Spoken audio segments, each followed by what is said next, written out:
네, 반갑습니다. 많은 분들이 좋은 말씀들을 해주셔서 저는 조금 다른 관점에서 좀 말씀을 드리겠습니다.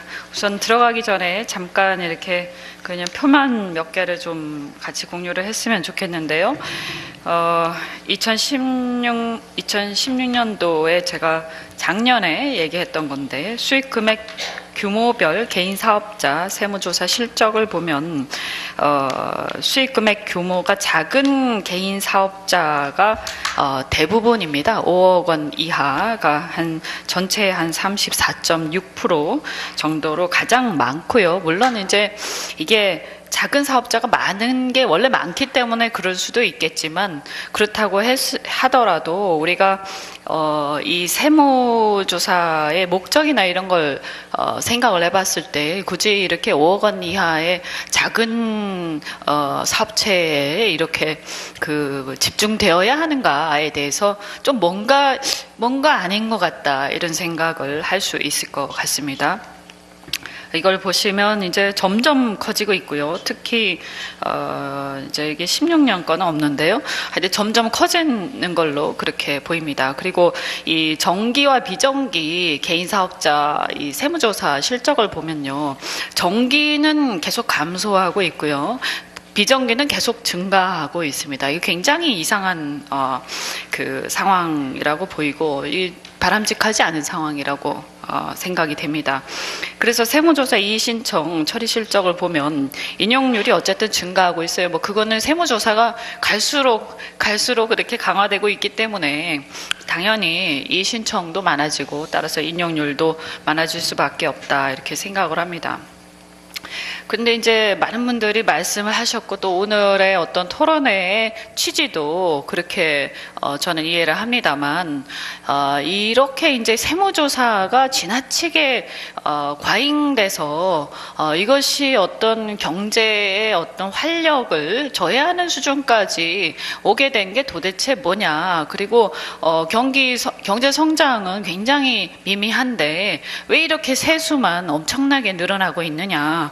그것은 저는 박근혜 대통령께서 지하경제 양성화를 통해서 복지 재원을 마련하겠다라고 공약을 했을 때부터 이미 예견되었던 일이라고 생각을 합니다.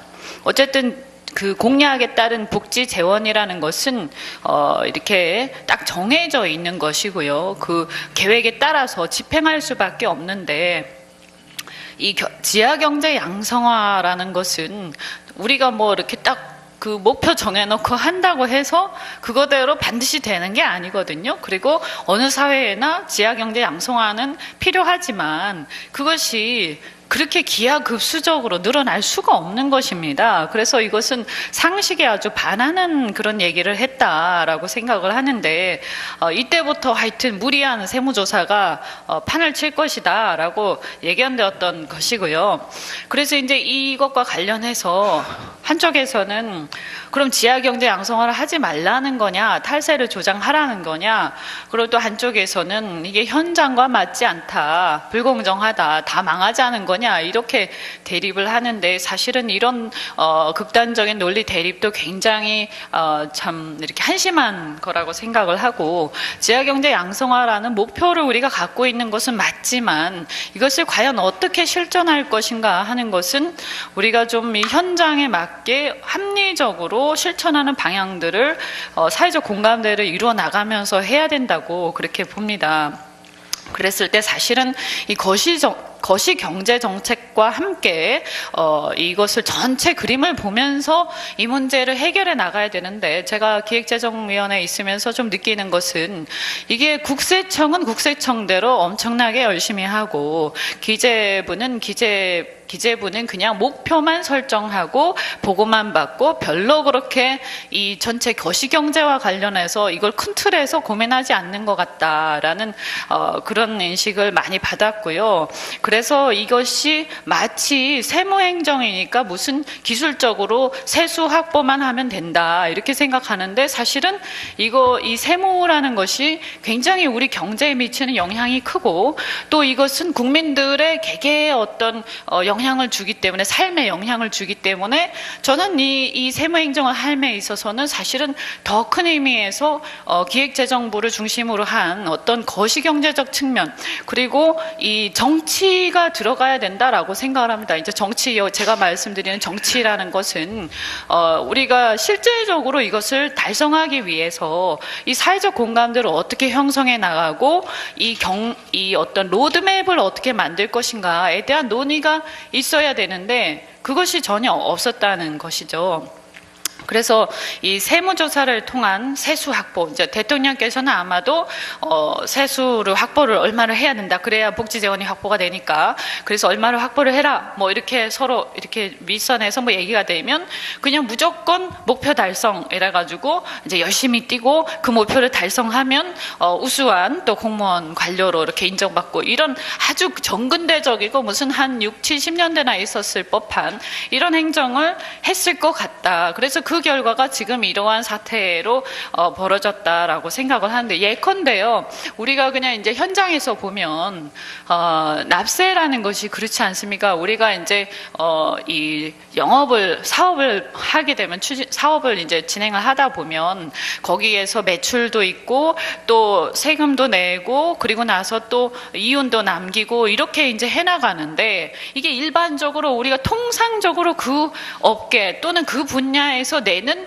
그 납세의 수준이라는 것이 있습니다. 관례적으로요. 그래서 그것이 비록 이제 쥐어짜다 보면 약간 애매한 부분들이 있을 수 있어요. 그래서 그런 것들을 세금으로 나중에 확보를 장기적으로는 해야 되는 것이 맞다 하더라도, 일단 그 세수, 그 어떤 통상적으로 우리가 애매한 부분을 포함한 그런 어떤 이익을 기준으로 해서 시장에서 모든 가격이 결정돼 있어요. 시장에서요.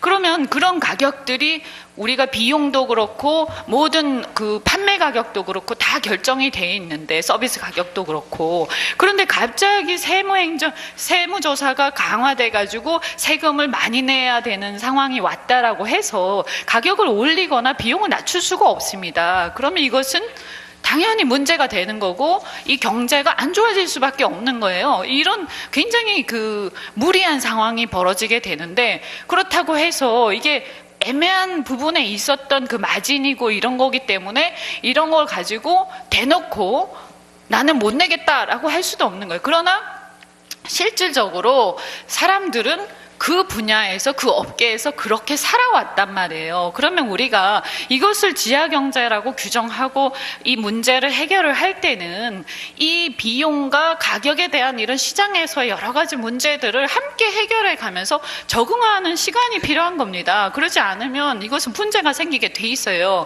근데 이런 것을 전혀 생각하지 않고 세수 확보 목표만 딱 정해놓고 무조건 해, 이렇게 하는 것은 다 죽으라는 거랑 똑같거든요. 그래서 이런 식으로 해서는 안 된다. 그래서 예측 가능하게 현장에 맞게 각 산업 분야별로, 업계 분야별로 어떻게 하는 것이, 그리고 여기에서 그 애매한 부분이 얼마나 되는 것인지, 시장에서 가격은 어떻게 형성되고 있고 비용들은 어떻게 충당되고 있는 것인지를 그 분야의 전문가들이 봐서 함께 고민하면서, 그래서 그 사람들을 설득해 가면서 우리가 이제 이렇게 가야 되지 않겠느냐, 그래서 점진적으로 그럼 어떻게 가는 게 좋겠느냐라고 하면서 한 몇 년, 한 10년에 걸쳐서 해야지 저는 맞는 것이다. 한 5년, 10년에 걸쳐서. 그래서 처음에는 적응 기간을 두고 뭐든지 이렇게 시범 사업을 하지 않습니까? 그래서 그렇게 해야 실질적으로 그 납세자들도 승복을 하고 거기에 대해서 억울하다는 생각을 하지 않는 거예요. 근데 우리가 아까 이혜원 의원님도 공정위 말씀하신 똑같아요. 모든 것이 똑같아. 공정위도 어느 분야가 예를 들어서 불공정하다라고 하면 그 분야의 각 산업 분야에 대한 실태부터 다 파악을 하고, 그래서 이 분야는 불공정성이 좀 심각하다 그러면 그 분야의 그 플레이어들한테 이 문제에 대해서 우리가 개선이 필요하다라고 해서 논의를 하고 그러면서 점진적으로 조사도 하면서 지도도 하면서 이렇게 갔을 때 진짜 제대로 시정이 되는 것이지 표본으로 해가지고 본보기로 몇 개만 하고 또 나머지는 그냥 놔두고 이렇게 가서는 전혀 개선되지 않고 왜냐하면 우리 행정이 세상의 모든 것을 다 지배할 수 없습니다. 절대 못하기 때문에 합리적인 조정 방식을 반드시 찾아내야 되고 그것을 통해서 어떻게 정착시킬 것인가 연착륙시킬 것인가 이거를 고민해야 되는데 어쨌든 저는 이것이 기획재정부와 이 정부의 고위층의 어떤 책임이다. 그리고 정치가 상당히 이 부분을 풀어내야 된다라는 생각을 하고요. 그래서 보면 너무나 행정이 관료 중심으로 되어 있고 정치는 정치대로 따로 놀고 있는 이 현상은 굉장히 심각하다. 그래서 우리가 정치와 이 행정이 잘 융합되어서 책임 정치를 할 수 있는 시스템으로 장기적으로 가지 않으면 우리 대한민국은 저는 이러한 행태들이 개선되지 않을 거라고 생각을 합니다. 그래서 그런 일환으로 저는 또 이 어떤 권력 구조의 개편도 주장을 하고 있고요. 뭐 다른 부분들은 많은 분들이 또 말씀을 하셨으니까 이만 줄이겠습니다. 네. 고맙습니다. 이현주 의원님.